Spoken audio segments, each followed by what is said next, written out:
So I'm Brad Love with AFT Construction. I'm here with Adam Cade. Hello, good to see you. This is episode 1 of the Liberty Estate. You guys tune in. We had the groundbreaking just recently, and you can see we're already under construction, moving dirt. And this is a really important part of the process. Now, one thing on our channel we speak a lot about, Adam is a really big proponent of this, is that pre-construction planning. We're gonna kind of go through why. Right now, as we're moving through civil, we met with our landscape architect, landscape design, and our landscaper coordinating because it seems fairly easy on a lot of this size. You know, it's roughly 0.6 acres. It's land developed in here, right? The community's done. So what that means is you have sidewalks and you have stubs for utilities.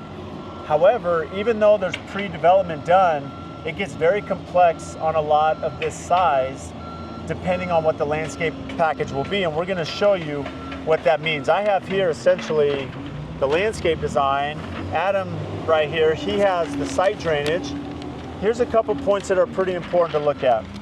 You know, you can come up with this amazing landscape design, and you can see here we have the house sitting here. We're essentially standing right here in this corner of the house. But essentially what happens in Arizona is we have retention basins. So we don't have a storm drain system in Arizona. And what that means is when it rains and we get the monsoons, we can't just flood that water into the street, right? In other communities, other cities, other municipalities, they have that.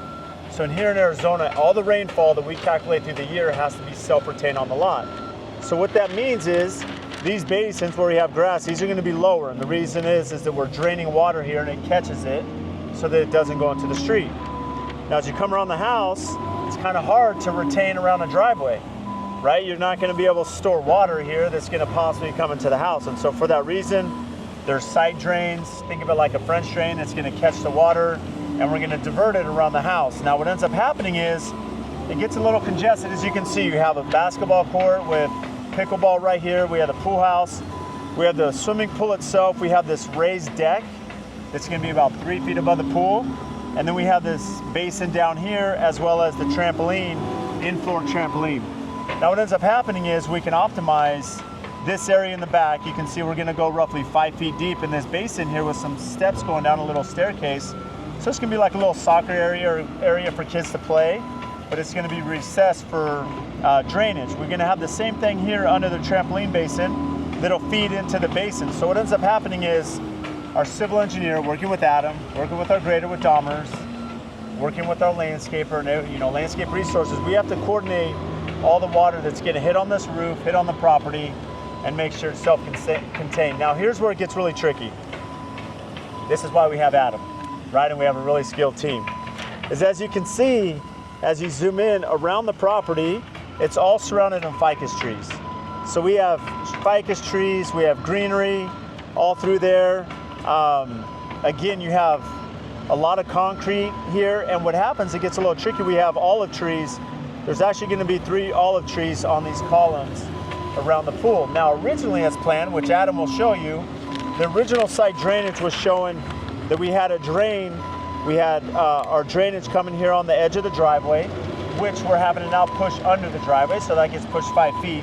So as you see here, we're gonna push this down 5 feet inside, so then that way we have essentially 5 feet here that we can plant the ficus and we can have some greeneries. With all this concrete and pavers, you kind of want to soften that area, but we don't want to disturb the root system with that drainage. So now we can move that drain in, and as we come around, originally was planning that that drain would take a 90 and it would come from just below grade, and you're dipping down 5 feet to hit the bottom of this retention basin. But here's the problem, is here you're gonna have some olive trees. Well, over time, as Adam pointed out, you can have a root system that damages that over time as those trees begin to grow.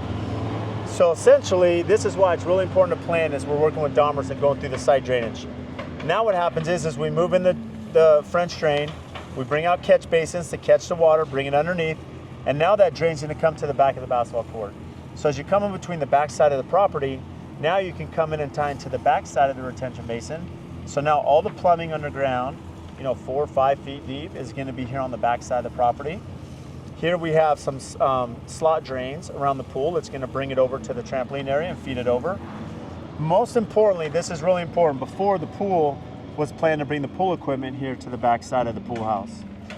Now, because we're gonna have trees here, we're gonna bring the pool plumbing all the way around this side underground. So what happens is now, we'll never have an issue warranty-wise having olive trees here is they grow over time in these beautiful planters that are going to be raised columns. And so now you can have the greenery, you have the retention basins, and the way it's designed, instead of this berm that's going to be like a gradual slope, like rounded, they're going to be straight drops, 6-8 inches around here. That way we can catch it. There'll be a drainage system, but this is why it's really important to plan, because as we're working through the compaction and we're working with expansive soil here in the East Valley. And so Adam in our next video is going to speak about the expansive soil, and it's really important to understand where your drainage is going to be so that we have the drainage, we have the rock, everything's planned, and then now we're not going to have any settling or water issues over time as we get massive rainstorms, despite everything happening here on this project.